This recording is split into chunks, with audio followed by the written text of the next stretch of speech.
How's it going, everyone? Today we're going to be doing a video on how to replace your map sensor on the 2011 to 2015 Chevy Cruze. So your map sensor is located right here on the left side of your intake manifold. So our first step is to disconnect the connector.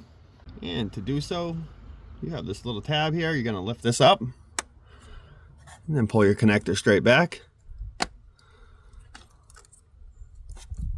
Next, we need to remove this T25 bolt.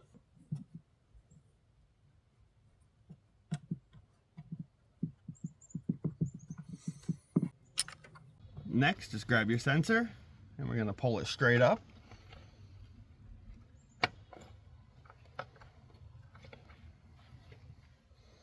If you need to pick a new map sensor up, I'll make sure to link one down in the description. So now just take your new map sensor and you're going to line it up and push it down into the hole.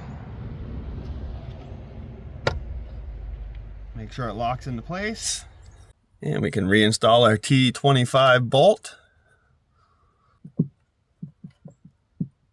And once it's snug, just tighten it up a little bit.